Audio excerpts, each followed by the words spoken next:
नागपुर में fitness certificate के अभाव में कई गाड़ियों को आरटीओ ने वाहन उत्सर्जन मानकों से बाहर कर दिया है। ऐसी करीब 1000 से ज्यादा गाड़ियों को फिटनेस सर्टिफिकेट नहीं दिया गया, जिसे नाराज वाहन मालिकों ने अपने वाहनों को आरटीओ कार्यालय में ही खड़ा कर दिया। स्कूली बच्चों की सुरक्षा की अनदेखी के कारण तीनों क्षेत्रीय परिवहन कार्यालय के अलावा नागपुर शहर और जिला पुलिस स्कूली बसों और वैन समेत कम से कम 39% वाहनों को अनिवार्य फिटनेस प्रमाण पत्र नहीं होने से सड़क पर चलने से मना कर दिया। इससे नाराज वाहन मालिक आज अपने वाहनों के साथ ही ग्रामीण परिवहन कार्यालय पहुंच गए। इस मौके पर वाहन चालकों ने क्षेत्रीय परिवहन पर ही भेदभाव का आरोप लगाया है।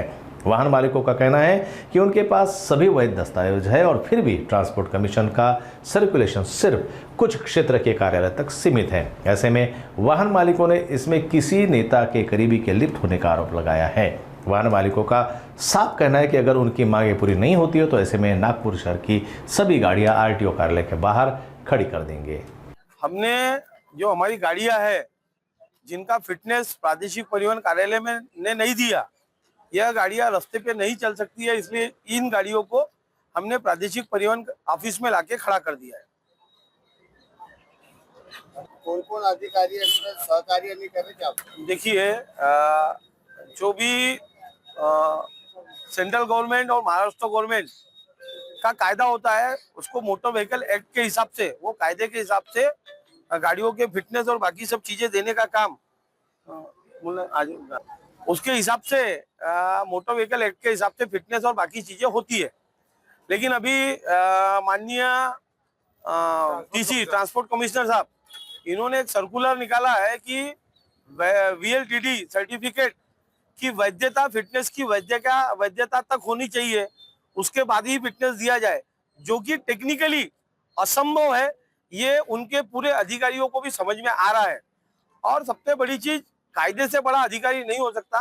मुझे लगता है कि कायदे में जो लिखा हुआ है कि फिटनेस देते समय, योग्यता प्रमाण पत्र देते समय वाहनों के पूरे कागजात वैध होने चाहिए, जो कि हमारे पास है। तो मुझे लगता है कि गवर्नमेंट ने, प्रादेशिक परिवहन कार्यालय के अधिकारियों ने हमें फिटनेस देना चाहिए। दूसरी चीज, अपने नागपुर शहर में 3 आरटीओ कार्यालय है, पूर्व है, सिटी है, ग्रामीण है।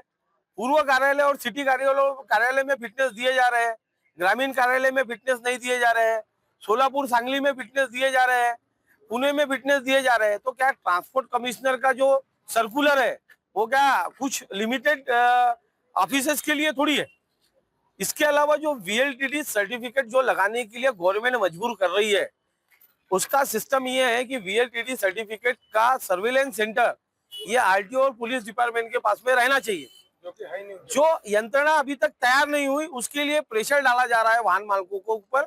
वो इसलिए कि निश्चित स्वरूप में मुझे लगता है कि कोई नेता का करीबी जिसने ये दुकान चालू किया है, वो दुकान को फायदा दिलाने के लिए ये सब तामझाम किया जा रहा है। अगर मांग पूरी नहीं है तो आगे क्या उठाया जाएगा कदम, और आपके साथ में कितने साथ में लोग खड़े हैं? देखिए, मुझे लगता है कि मांग अगर पूरी नहीं होंगी तो हमारा, जैसे मैंने बताया कि हमारे पास ऑप्शन एक ही है कि हमारे गाड़ियों का अगर योग्यता प्रमाण पत्र नहीं है तो ये गाड़ियां हम रास्ते पे नहीं चला सकते, जिससे हमको आखिरी में ये गाड़ियां जो है ये आरटीओ कार्यालय में जिस तरीके से हमने खड़ी की है, हम ये पूरी गाड़ियां आरटीओ को सुपुर्द आज करने जा रहे हैं।